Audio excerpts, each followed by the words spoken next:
It's exciting being a diver because underwater, you experience new sensations. You feel pressure, swim almost weightlessly, and see and hear things differently.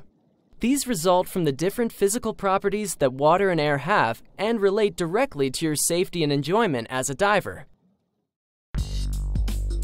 Right now, you're surrounded by pressure. It's the weight of the atmosphere of air. We call this 1 bar or atmosphere. When you go underwater, the water adds to this pressure. 10 meters, 33 feet of water adds the same pressure as the 1 atmosphere of air. So, the pressure increases 1 bar or atmosphere for every 10 meters or 33 feet you descend. Increasing pressure doesn't affect water, but it compresses a gas like air. So as you go deeper, pressure reduces an air volume and increases its density by pushing the molecules closer together. This pressure-volume density relationship is important because it affects air spaces, including your ears, sinuses, lungs, and mask. It also affects controlling your buoyancy and how long your air lasts. As shown here, there's a relationship between the pressure and a gas's volume and density. At 10 meters or 33 feet, the pressure is twice the surface pressure, so half the air volume remains and the density doubles. The same relationship applies when you ascend. As the divers ascend, the gas re-expands so it's full of air at the surface. But what would happen if the divers inflated a balloon and sealed it at depth, then ascended? The air would expand and burst the balloon. To prevent this, the divers must keep the balloon unsealed and release some expanding air as they ascend. This is a very important concept we'll return to shortly.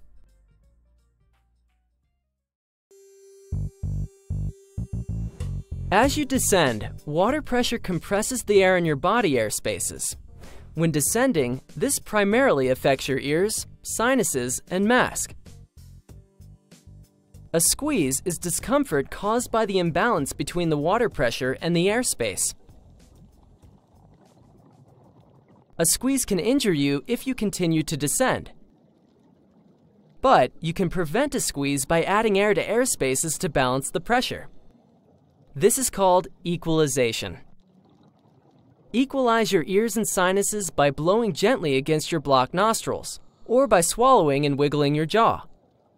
Blow through your nose into your mask to equalize your mask. Equalize frequently as you descend before you feel discomfort. You shouldn't ever feel pain. If you can't equalize, stop your descent. Signal your buddies or the instructor. They can't tell that you're having difficulty unless you do. Ascend slightly and try again. If you still can't equalize, discontinue the dive and try another day. Continuing to descend with unequalized air spaces can lead to serious injuries. A cold or allergy that causes congestion can make equalizing difficult or impossible, so don't dive until you're well. Equalize gently. Never attempt a forceful and/or extended equalization. A forceful extended equalization can cause serious, permanent ear injuries. Earplugs create an airspace that you can't equalize, so don't use them while scuba diving. Increasing pressure may affect other body airspaces. It's rare, but an airspace can form under a tooth filling and cause discomfort. There's no way to equalize this, but your dentist can correct it. A dry suit holds an air layer around your body that compresses. You learn to add air to equalize it when you take the PADI dry suit diver course. Air expands as you ascend, and normally exits your internal ear spaces, mask, and sinuses without doing anything. But expanding air can be a serious issue related to your lungs. Using scuba, your lungs are at normal volume at depth. If you were to hold your breath and ascend, expanding air would overexpand and rupture your lungs, much like it bursts a balloon filled and sealed at depth. For this reason, the most important rule in scuba diving is to breathe continuously and never, ever hold your breath. Even small depth changes can cause lung overexpansion injuries. If you hold your breath, lung overexpansion can cause severe injuries, including paralysis and death. Medical treatment requires a pressurized recompression chamber, but diving commonly takes place several hours from such chambers. But while lung overexpansion injuries are very serious, they are also very easy to avoid. Breathe continuously and never hold your breath while scuba diving. This way, during ascent, expanding air escapes without issue. If you don't have your regulator in your mouth, exhale a slow, steady bubble stream so you don't hold your breath. Also, never dive with lung congestion, which has some risk of trapping air in your lungs and causing overexpansion injuries. It is rare, but some body air spaces may have a reverse block. This means expanding air can escape. Diving with a cold or allergy can cause a reverse block, but again, you shouldn't dive with a cold. Gas forming in your digestive system can cause some discomfort if it doesn't pass. And an airspace under a dental filling may, again very rarely, cause one. If you experience a reverse block, stop your ascent. Descend a meter or a few feet or so and give the trapped air time to work itself out. Then continue your ascent more slowly. As you've learned, as you go deeper and the pressure increases, the more a gas volume decreases. This means that the deeper you are, the more air each breath uses from your cylinder. So the deeper you are, the faster you use your air. Because the air is denser with depth, it takes more effort to breathe. Take slow, deep breaths while scuba diving. Pace yourself and avoid getting winded or out of breath. If you have a problem, stop and maintain or restore slow, deep breathing. As a scuba diver, 1. Breathe continuously and never ever hold your breath. 2. Breathe slowly and deeply. 3. Don't allow yourself to get winded or out of breath. And 4. If faced with a problem, stop and maintain and/or restore slow, deep breathing. When you put something in water, buoyancy pushes the object upward. The upward force is equal to the weight of the displaced water. Whether something floats, sinks, or does neither depends upon whether it weighs less than, more than, or the same as the water it displaces. As a diver, you primarily use your weight system in BCD, buoyancy control device, to control your buoyancy. As you descend, you tend to lose buoyancy. You add air to adjust for the change. When you come up, you become more buoyant, so you vent air to adjust. You'll discover that even breathing changes your buoyancy. It increases slightly when you inhale and decreases slightly when you exhale. By mastering buoyancy control, you enable yourself to control your descent and ascent rates, to stop at any depth, to save energy, to stay off the bottom, or to float comfortably on the surface. Recreational divers do not dive alone. You always dive with a buddy or buddies. Together, you plan your dives, help each other gear up, safety check each other, provide dive time reminders, assist with problems, and assist with the dive objective. The buddy system is important for practicality because you assist each other, and for safety because you can help each other prevent and handle problems. It's also important because diving is a social activity. You'll find diving is more rewarding and fun simply because you get to share your underwater adventures and experiences with others.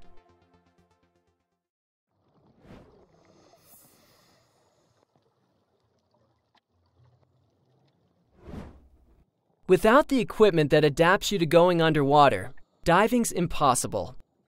So to become a diver, you need to learn about scuba gear, the basics on how it works, and how to choose it. Like most divers, you'll probably enjoy getting to know your gear.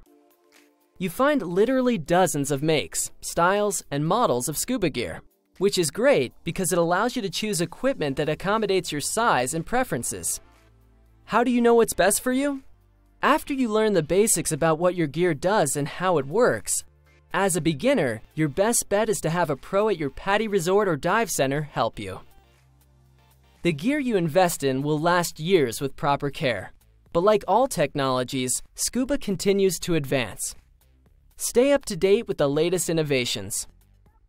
You'll probably trade up over time, not because something older doesn't work anymore, but because there's something newer that you like better. There are some basics in choosing and caring for dive equipment that apply to virtually all your gear. The most important considerations in choice are suitability, fit, and comfort. Suitability means it's appropriate for the diving you want to use it for, like choosing a full wetsuit for cool water rather than a short wetsuit used in the warm tropics. Fit is important because a lot of gear doesn't work right if it's the wrong size. You get the right fit by choosing the right size. Comfort means the gear has the right feel and configuration. Properly adjusted gear that fits right is usually comfortable, but not always. If it's not comfortable, keep looking. After addressing suitability, fit, and comfort, secondary considerations include finding the cost and features that work for you, and making sure you have access to service, though dive operations almost always service the brands they sell. You can usually choose colors and styles that go with the rest of your kit. And remember the accessories that go with each piece. These little items add a lot to your enjoyment. Ask your dive professional for suggestions. Caring for your gear includes inspecting it for proper operation and for any wear or damage before each use. Never dive with any equipment that is not in good working order. Have something that's not right corrected before diving with it. After each dive, rinse everything in clean, fresh water and let it dry out of the sun before storing it. As reasonably possible, protect your gear from extended periods in direct sunlight. You'll learn that some pieces require additional maintenance and service by a professional. And follow any maintenance and service requirements in the manufacturer literature. You need a mask because your eyes must be in air to focus properly. Since this creates an airspace you must equalize, your dive mask must enclose your nose as well as your eyes. Never scuba dive with goggles because you can't equalize them. Choose a good quality mask made specifically for scuba diving. Your PADI dive shop can help you check the fit. After finding some that fit you, look for a low profile and a wide vision field. The silicone color is usually either clear or black. You often can choose from different frame colors. With a new mask, you may need to scrub the interior with a cleaner. Check the manufacturer literature. Adjust the strap so it fits snugly but comfortably, with the strap over the crown of your head. A snorkel is standard equipment for recreational diving. It lets you breathe, look, swim, and rest with your face in the water or waves without wasting scuba air, or if you're low after coming up. You usually choose your mask and snorkel together. You attach it with a clip or snorkel keeper. Get one that fits comfortably when adjusted with the top at the crown of your head. Many divers like a snorkel that flexes away when you're not using it. Most scuba snorkels have self-drain valves to help you blow out water. And many have guards that reduce water splashing in. After choosing the right fit and options, you can usually match the color to your mask. Fins allow your powerful leg muscles to push you through the water. You can choose from adjustable fins, which you usually wear with wetsuit boots, and full-foot fins, which fit like slippers.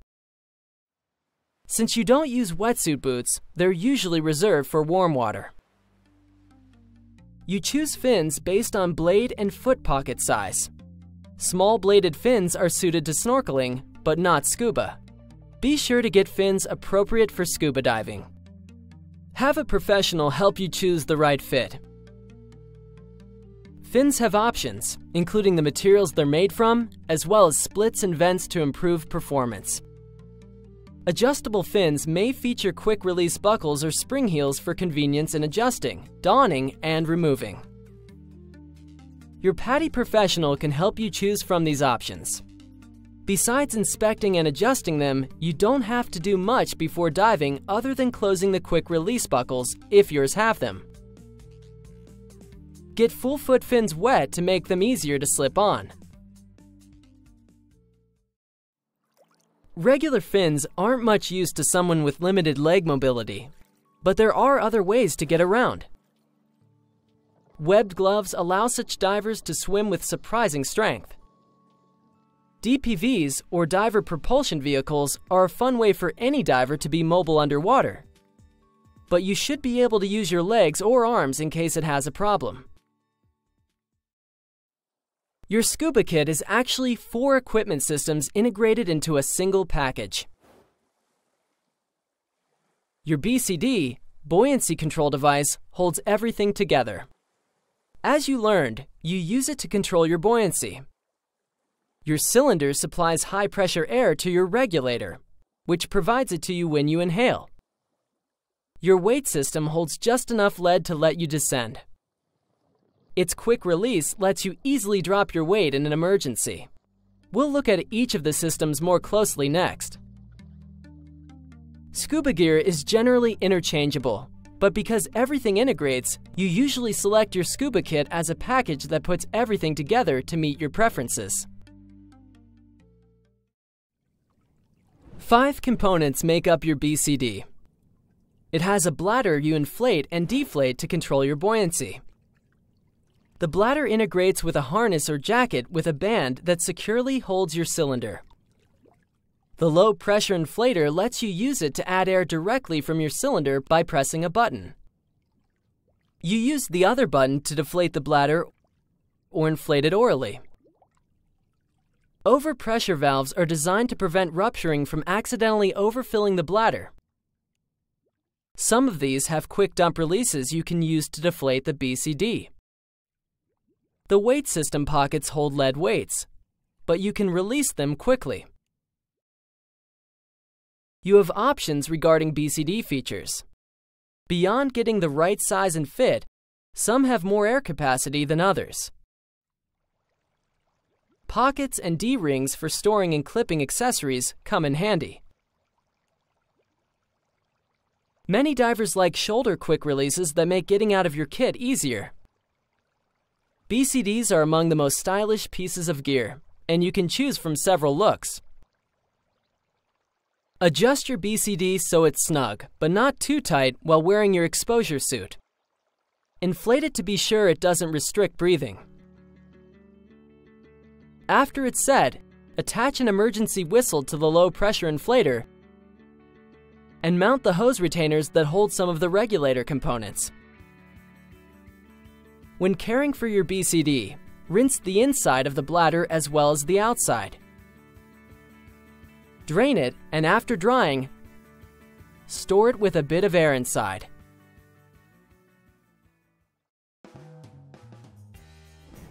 Your regulator has 5 components. The first stage attaches to the cylinder valve and supplies air to the other components. You breathe from the second stage. It delivers air only when you inhale, or when you press the manual purge button. Your alternate air source is a second stage on a longer hose that you use to share in an emergency. You'll learn about other types of alternate air sources too. The low-pressure inflator hose supplies air to your BCD inflator, and your SPG, submersible pressure gauge, tells you how much air you have.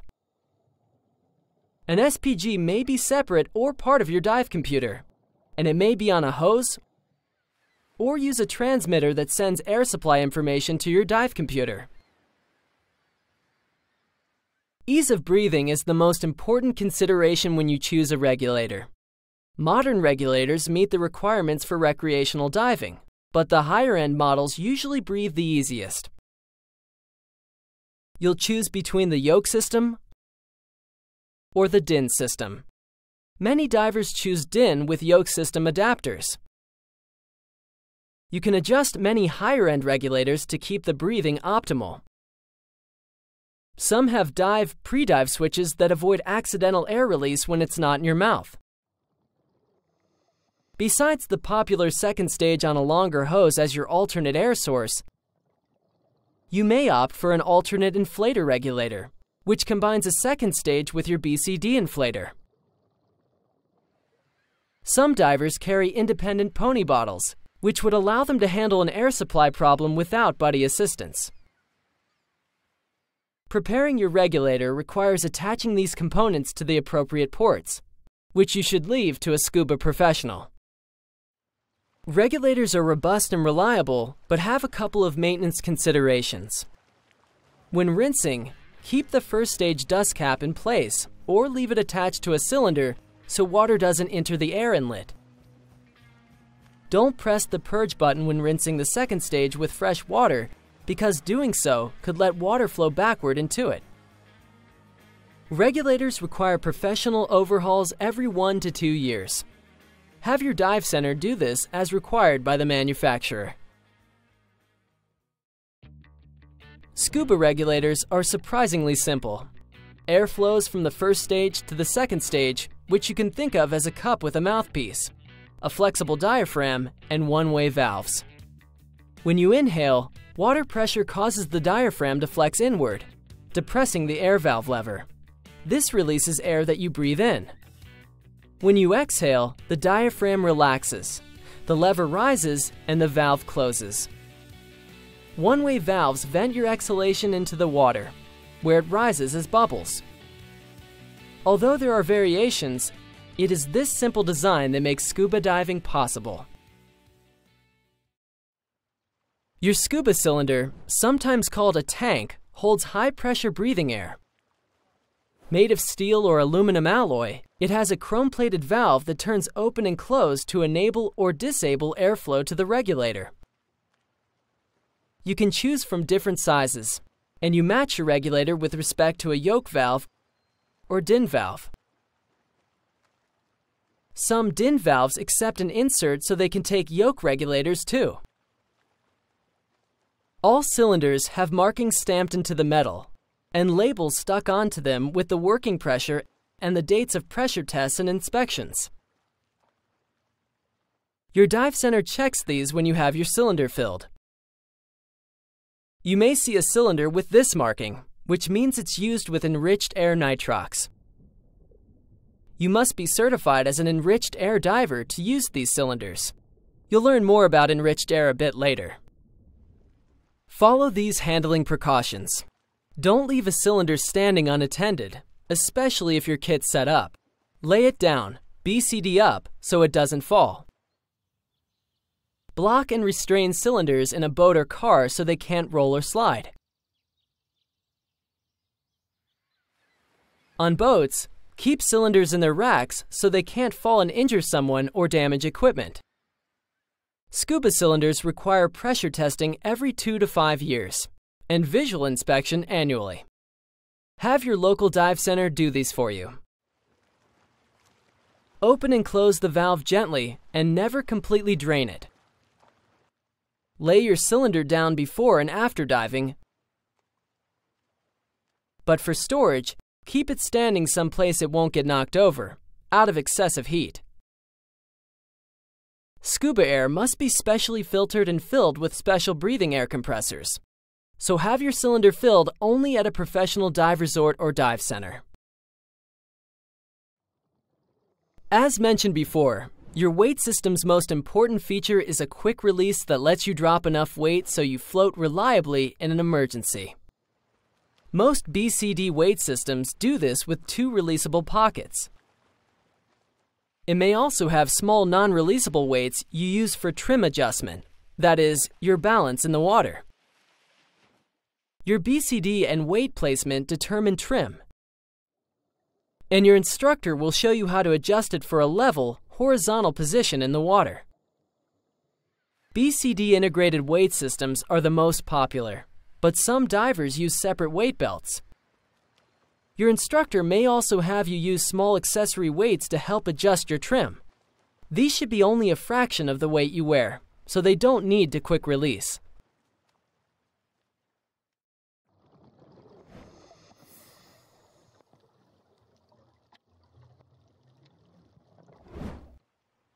Let's go over the skills you'll be learning as a diver. You'll practice many or all of these during your first confined water dive. The previews you see here show you the basics that apply to most equipment and divers. But there are many ways to accomplish most skills, so your instructor may show you a different method as appropriate for you and your gear. The first skill is setting up your kit. Start by inspecting everything for wear or damage.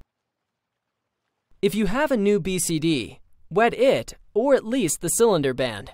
This helps it stay adjusted.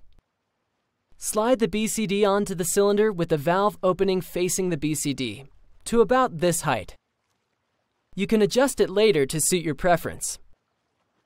Tighten and then lock the cylinder band. These vary, so get your instructor to help if necessary. Lift everything by the BCD and make sure the cylinder doesn't slip or move. If it does, tighten the band.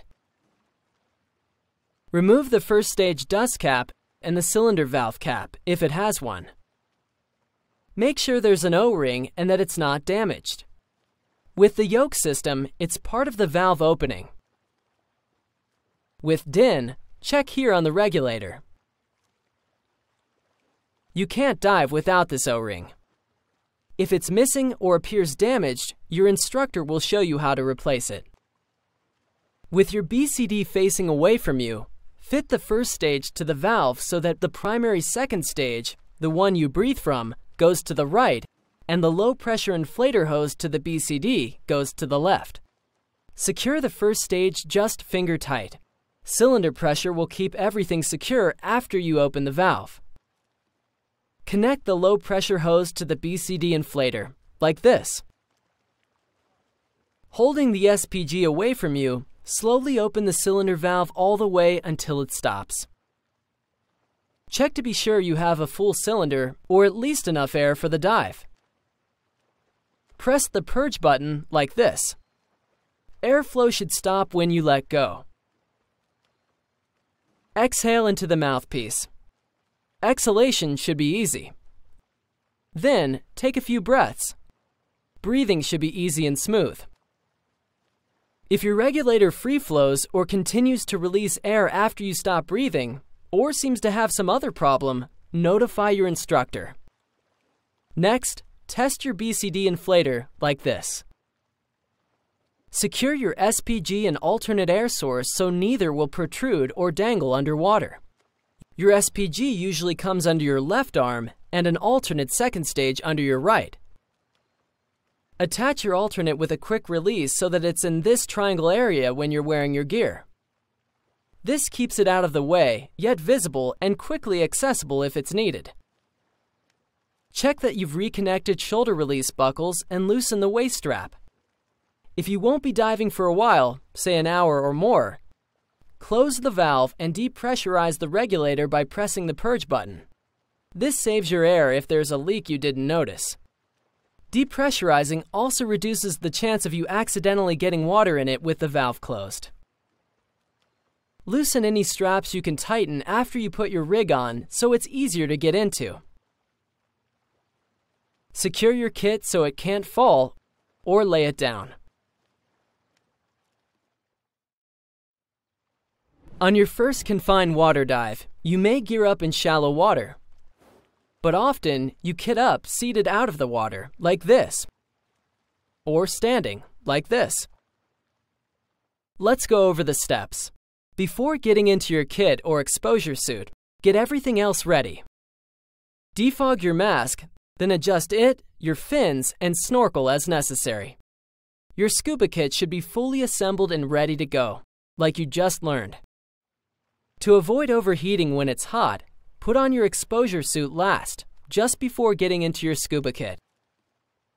Wetsuits fit snugly and take some effort. The order depends on the type. With this common style, start with the bottoms, followed by the boots, hood if you're wearing one, and jacket. Your instructor will show you the right order for your suit. Dry suits are single pieces and differ in how you put them on. If you're using one in this course, your instructor will show you how to get into yours. You can put on wrist-mounted instruments now, though some divers wait until they're in their scuba kits. If you're using a weight belt, that goes on next. Wear it so it has the standardized right-hand release. If your BCD has a crotch strap, which is not common in recreational diving, your weight belt goes on after you have your scuba kit on. This is necessary so the crotch strap doesn't trap the belt and make it hard to drop in an emergency. If possible, it's best to get into your kit seated. But sometimes buddies have to hold their rigs for each other. Dive gear is moderately heavy, so use proper lifting whenever you move it. This means bend at the knees and lift by standing. Keep your back straight with its normal curve, like this. Raise your upper chest and stick out your buttocks slightly to keep your back in the right position. Exhale as you lift. Never bend your back to lift scuba gear, or anything else that's heavy for that matter. If you have to hold your buddy's kit, support it with your strong arm and hand on the cylinder bottom and the other balancing it like this. The stronger diver usually kits up first because the diver will be wearing and holding gear at the same time. If your physical characteristics make lifting, standing, and/or walking in scuba equipment unreasonable and/or unsafe, don't do it. Ask for help as necessary, and there are plenty of alternative methods for getting into your kit. While seated or with a buddy holding your kit, slip into your BCD and tighten the straps with the weight off your shoulders. Check for trapped hoses. Then, secure all the releases and buckles. Check the cylinder height by tilting your head. If it touches the first stage, readjust the cylinder lower. When your buddy or buddies are ready, you perform a pre-dive safety check and confirm gear operation, location, and connection for each other. You'll learn the details to this in Section 2. Put your mask on by placing it against your face for a good seal, and then pulling the strap back. Develop good habits by always having your mask on in the water, even at the surface. This protects your eyes from unexpected splashes and waves, and lets you see underwater to check your buddy's gear, for instance, if you have to deal with a sudden problem. It also keeps the defog from washing out. Put on your gloves, then your fins go on last, just before entering the water. Buddies help steady each other, donning fins one at a time. Don't forget to wet full-foot fins so you can put them on easier. Avoid walking with fins on as much as possible. Put them on as close to the water as you can.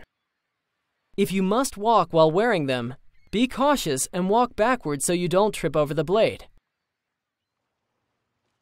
Sometimes you put your fins on after you enter the water, like when training in a pool. At this point, you're ready to get in, using one of several possible entry techniques you'll learn during the course. You constantly use your BCD to control your buoyancy. Before entering, partially inflate it so you will float, say about 1/3. Inflate using short bursts, like this. You can also inflate it orally, which you'll practice. To deflate your BCD in the water, breathe from your regulator and raise and depress the exhaust button like this. Air will vent from the BCD and you'll descend. During the course, you practice using your BCD until you can stay neutrally buoyant, like being weightless, whenever you want. Release and add air in small amounts so you avoid accidental rapid descents and ascents. For the first dive, you'll use your BCD primarily at the surface. Make a habit of floating positively buoyant with your mask on, breathing from your snorkel or regulator. Inflate your BCD before entering the water. and inflate it first thing when you come up from a dive. If you have a problem at the surface, immediately make yourself buoyant. Inflate your BCD. Later, you'll also learn to drop your weight so you're buoyant. When everything's set, your instructor will have you go underwater using scuba. Your first breaths underwater are exhilarating. Breathing underwater is one of the unique experiences that makes diving special. Enjoy the moment. Breathe slowly, deeply, and don't hold your breath. Chances are, you'll never forget your first breath underwater.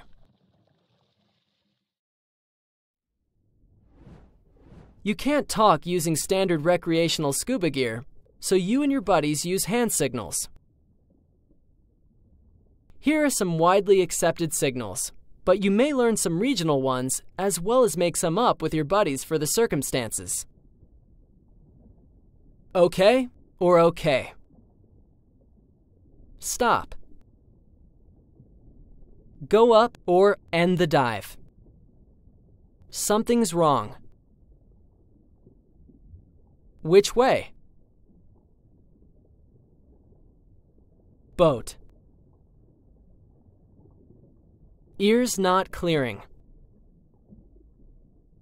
Come here.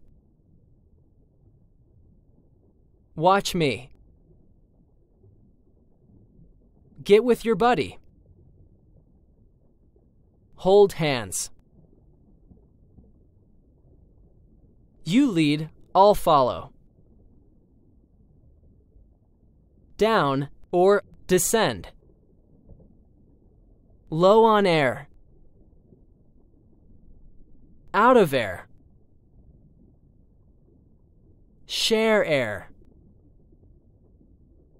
Slow down or calm down. Breathe.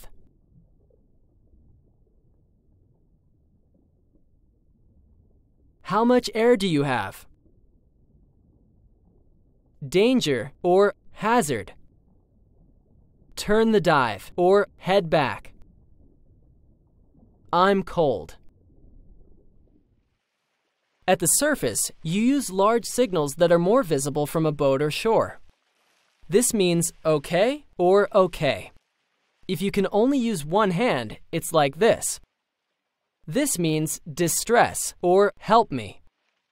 Your instructor may show you additional signals that apply to training.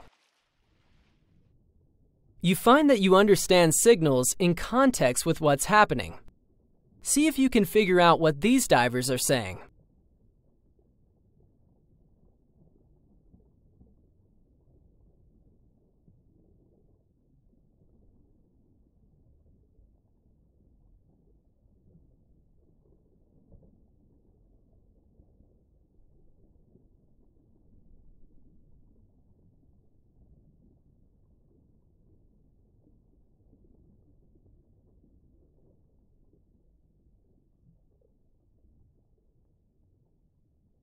You should have recognized that the trailing diver was having trouble keeping up. He signaled stop and something is wrong. The buddy replied to stop, breathe, and slow down. That is, take it easy and to catch his breath. The diver signaled let me rest a little. A little is not an official signal, but you can tell what he meant. This is normal diver communication. When your regulator leaves your mouth, it fills with water, so you'll learn 2 ways to clear it and resume breathing. The first is the exhalation method. If you have a breath in your lungs, replace the mouthpiece and blow into it. This pushes the water out. Your head needs to be relatively upright so the exhaust valves are in the lowest position. And of course, you must exhale before you inhale. Use the purge method if you don't have much air to exhale. Replace the second stage, stick your tongue against the mouthpiece to block it, and push the purge button for a moment, like this. This pushes out the water. Blocking the mouthpiece helps keep water from spraying in and making you cough.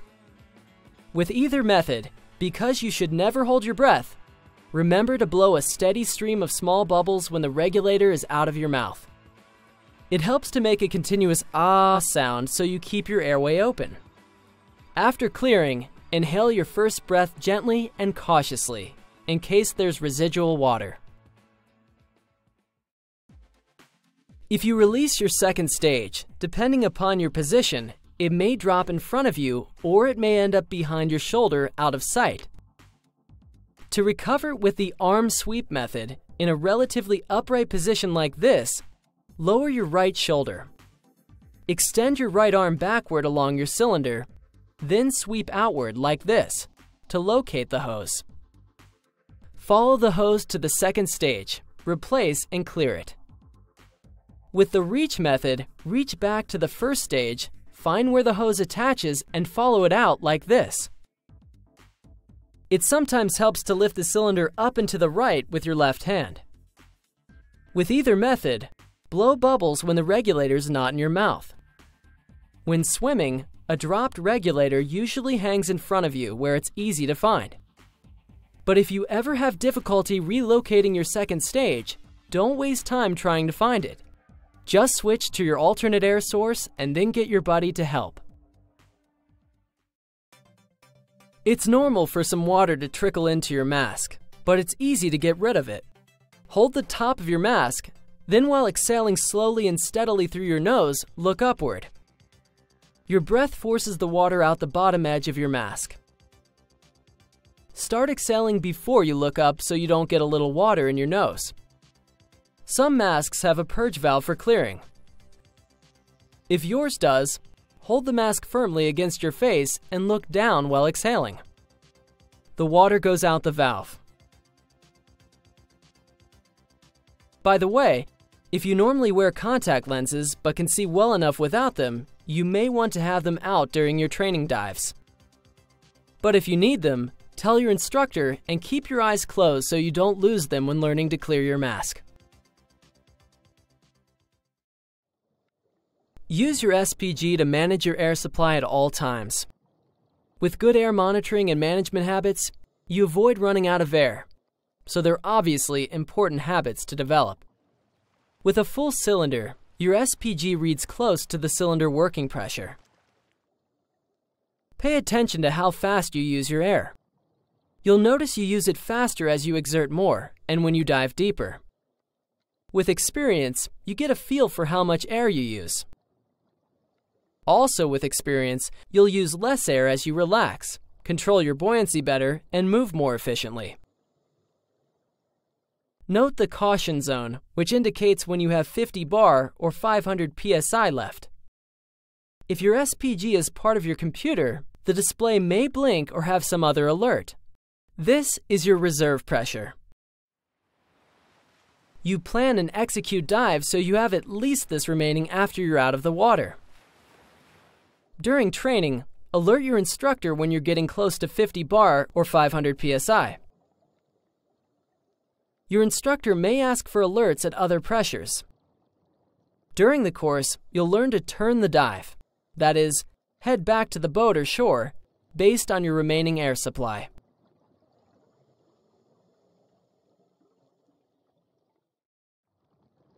You learned about equalization earlier. Recall that you need to equalize as you descend to avoid squeezes. Equalize gently and often, every meter or few feet. Equalize your mask by blowing into it from your nose. Descend slowly and be patient.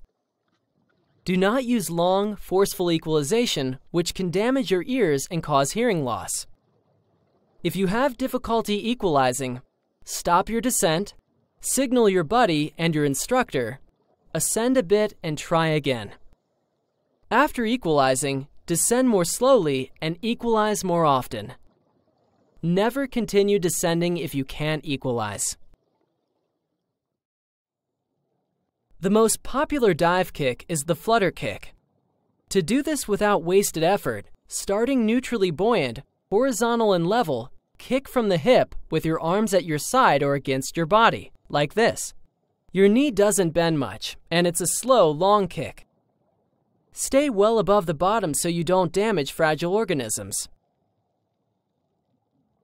You may learn other kicks depending upon your preferences or to meet specific needs.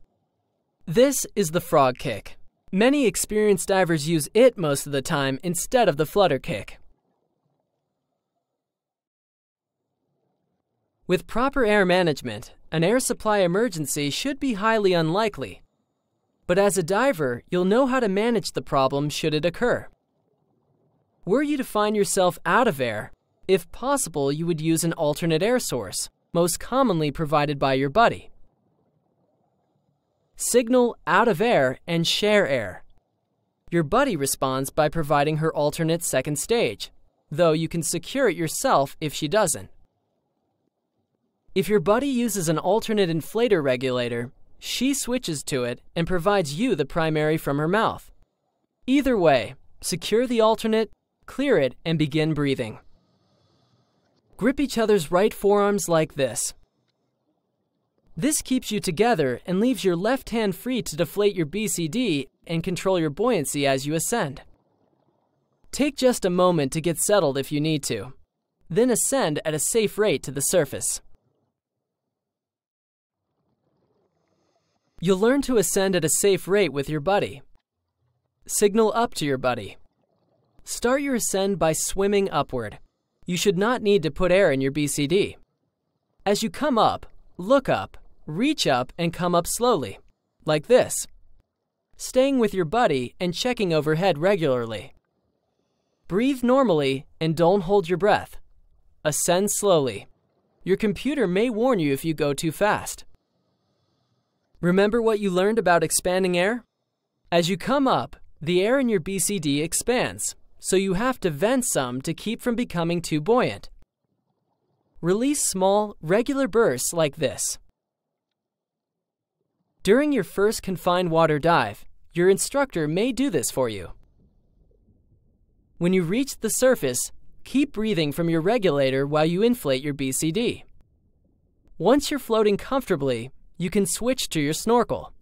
Again, make a habit of keeping your mask on and either your snorkel or regulator in your mouth while at the surface.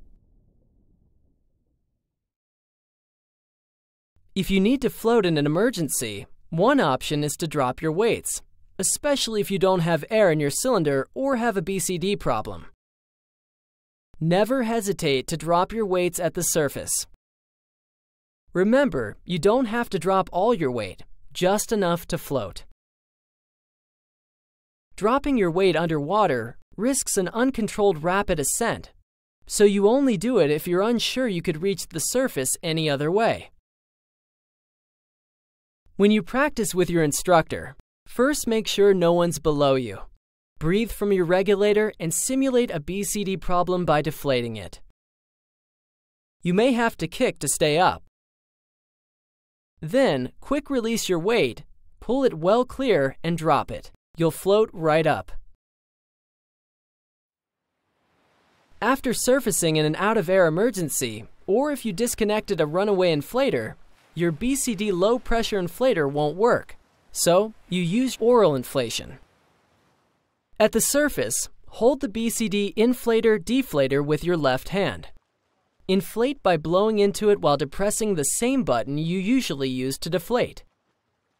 Remove your mouthpiece, kick upward taking a breath, and blow about half to 2/3 of it into your BCD as you settle back into the water, like this. Repeat this until you're positively buoyant. Be sure to release the deflator button when you're not blowing in. Otherwise, the BCD will deflate, of course. How you exit the water depends upon the environment and your physical needs.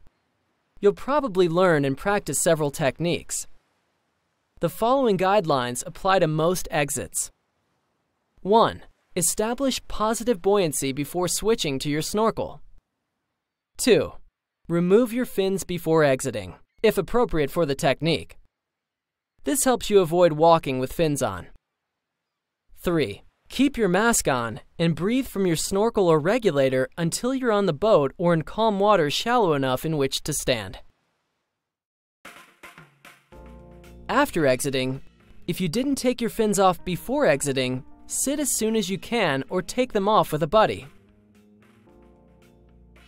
It's usually easiest to get out of your gear seated, though buddies sometimes help each other while standing. Remember to use proper lift techniques, and on a boat, secure your equipment so it can't fall.